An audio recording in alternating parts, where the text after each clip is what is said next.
클레멘타인은 차트웰 저택에 대해서 처음부터 전적으로 지지하지는 않았으나 그렇다고 그런 생각을 오랫동안 끌고 가지도 않았다. 그리고 집을 가꾸는 일을 즐기지 않는 여자는 거의 없는 것이다. 클레멘타인은 비용이 엄청나게 들 직업적인 실내 장식가를 고용하기보다는 자기 자신의 취미에 맞게 실내 장식을 하기로 했다.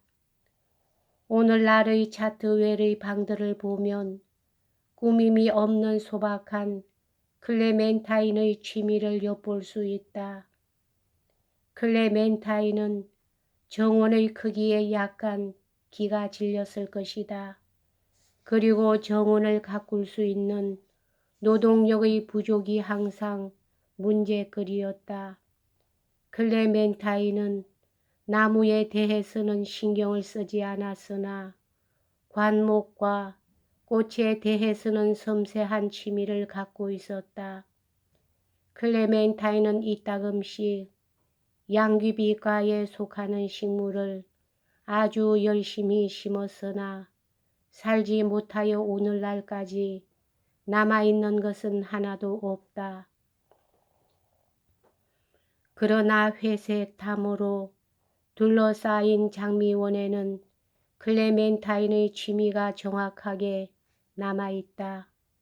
그런데 이 장미원은 본래 버니셔 몬터규라는 훌륭한 정원사가 설계한 것이었는데 지금까지도 화단의 본래의 모형은 거의 변하지 않았다.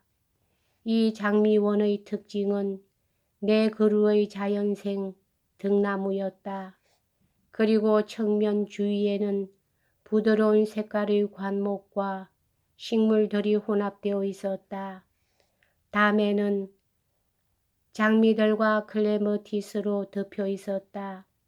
하지만 클레멘타인은 식물에 대해서 별로 아는 체 하지 않았다. 아름답거나 향기로운 식물을 그저 좋아했을 뿐 진귀한 식물에 대해서는 전혀 관심이 없었다. 윈서트는 차트웰에 자리를 잡자마자 농사일을 정열적으로 전개했다. 그러나 이러한 노력은 대체로 성공을 거두지 못했을 뿐만 아니라 비용도 많이 들었다. 처칠이나 클레멘타인은 농사 짓는 일이나 가축에 대한 것은 잘 알지 못했다. 그들은 암소, 양, 돼지, 닭들을 차례로 길러보았다. 이 가축 이외에도 그들은 애완동물들을 길렀다. 윈서트는 검은 오스트레일리아산의 백조들을 길렀는데 여우가 잡아먹지 않도록 보호하느라고 끊임없는 수고를 아끼지 않았다. 이것은 오리들에 대해서도 마찬가지였다. 오렌지색 무늬가 섞인 얼룩 고양이도 무척 사랑을 받았던 애완동물 중의 하나다. 연못에는 황어류의 물고기들이 있었는데 이것은 외가리들의 좋은 밥이 되었고 윈서튼의 가장 아름다운 그림의 소재가 되곤 했다. 차트웰의 보수 및 개조에 드는 비용과 그곳에서 거주하는 비용은 클레멘타인을 우울하게 만들었다. 윈서튼 일가가 차트웰에 이사 온 지 1년이 안 되어 그들은 이 집을 1년에 2~3개월 동안은 세를 놓는 것이 어떠냐는 문제에 대해 진지하게 의논했다. 그러나 현실적으로 그것은 이루어지지 못했다. 1926년에는 차트웰의 경제가 위기에 이르렀다. 그래서 윈서트는 낙농장을 만들어 우유를 만들어 낼까 하는 생각도 가져보았다. 그러나 클레멘타인은 이 생각이 아주 마음에 들지 않았다.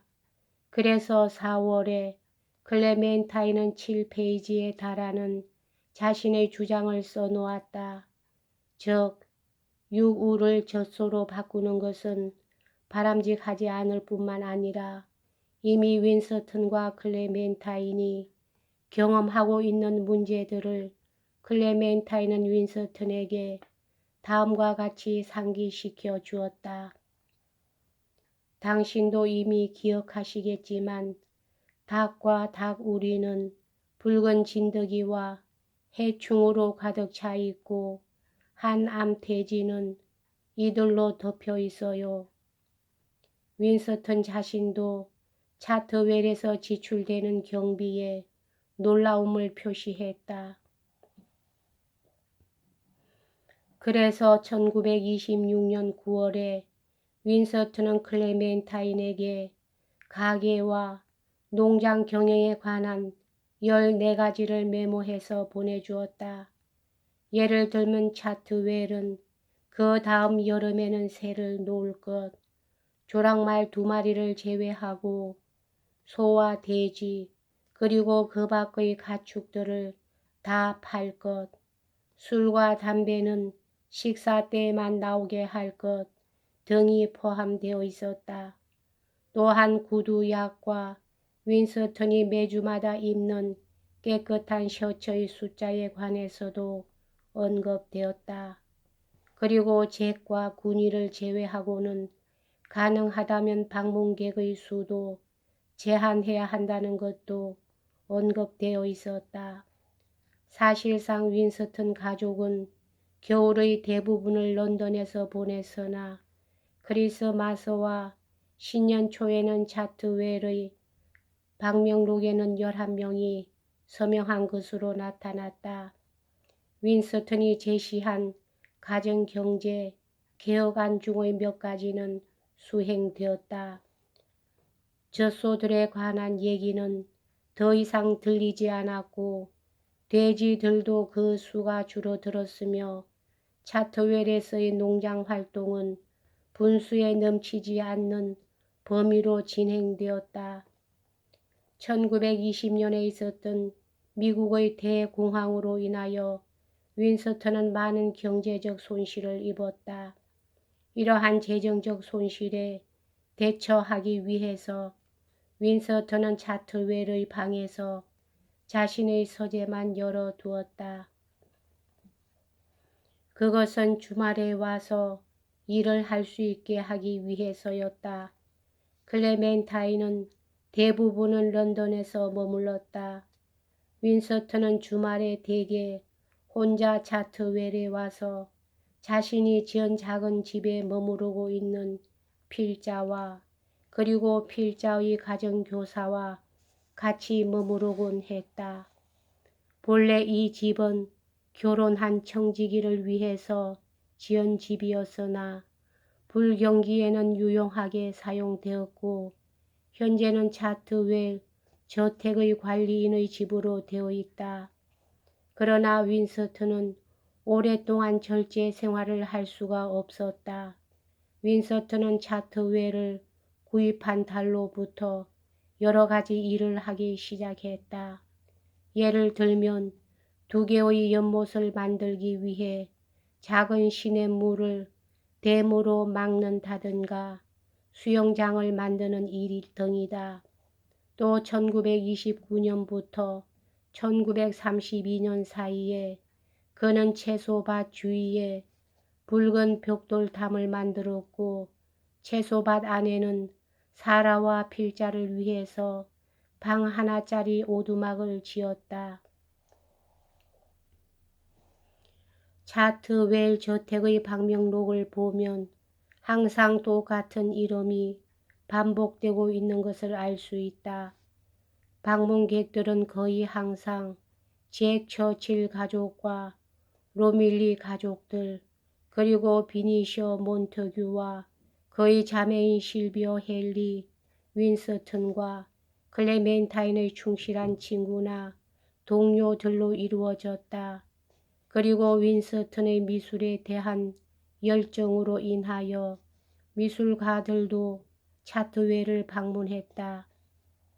레버리 가족은 처음부터 차트웰을 자주 방문했다.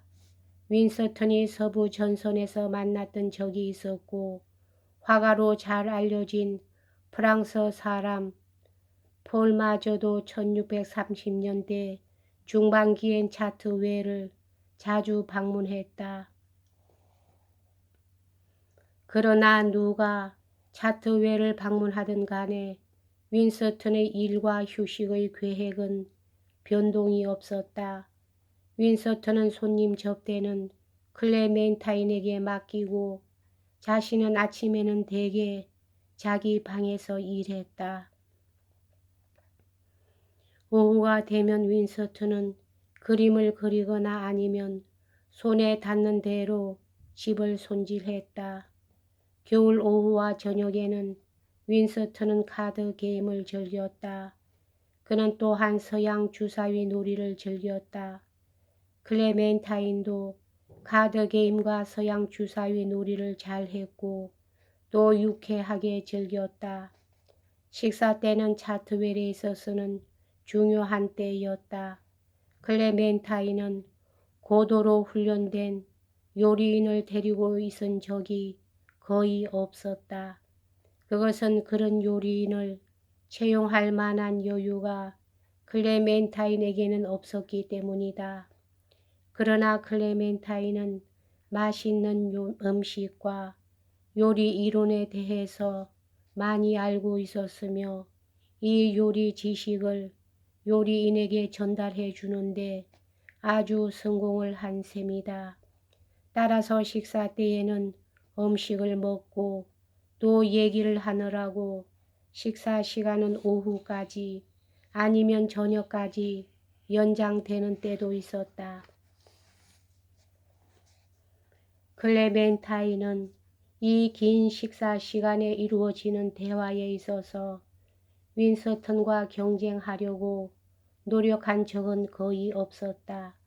그녀는 화제에 주의를 기울이면서도 항상 음식과 서비스에 노력했다.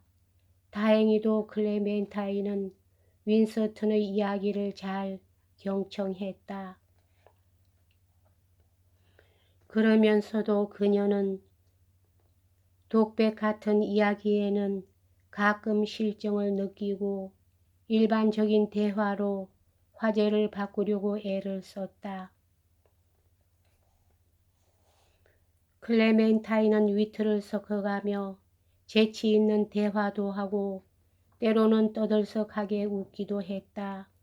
그리고 그녀는 논쟁을 할 때에는 가끔 정열적으로 나섰고 이야기가 자신이 찬성하지 않는 방향으로 나가면 잠시 후에 갑자기 감정을 폭발했다. 차트웰은 운영비가 아주 많이 들었다.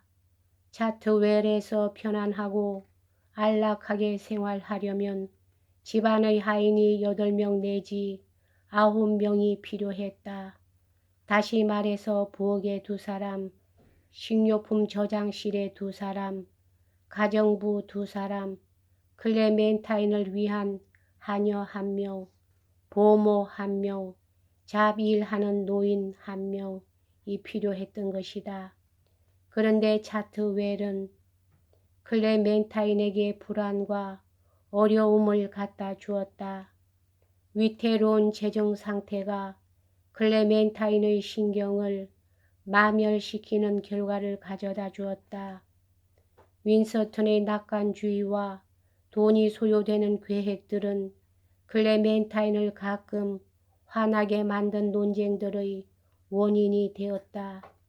언젠가 클레멘타인은 화가 치밀어 시금치 접시를 윈스턴의 머리를 향해 던졌다. 머리는 맞지 않고 벽에 맞았다. 그래서 1937년에 이르러서는 차트웰의 운영비 때문에 윈스턴은 차트웰을 팔아버릴까 하는 생각을 해보았다. 그 결과 그는 클레멘타인에게 누가 25,000파운드만 내면 팔아버리겠다고 말했다. 그러나 이러한 걱정 속에서 윈서튼과 클레멘타인은 손님들을 접대하고 여행도 하고 그리고 4명의 아이들을 훌륭하게 키워내면서 살아갔다. 물론 우리들은 어머니와 아버지께서 절약하는 생활을 하고 있다는 것을 알고 있었다. 즉 우리들은 전등을 꺼야 할 필요성에 대해 잔소리를 들었고 우리들 중에서 나이가 먹은 아이들은 전화로 길게 얘기한다고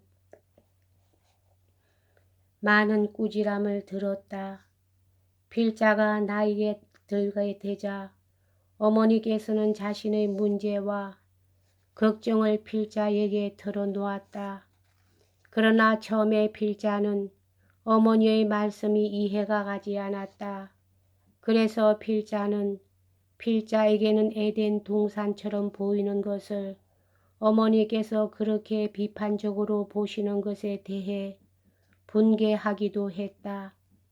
그러나 필자는 어머니의 편지와 서류들을 읽고 나서야 비로소 어머니를 이해하게 되었다. 여기까지 하겠습니다.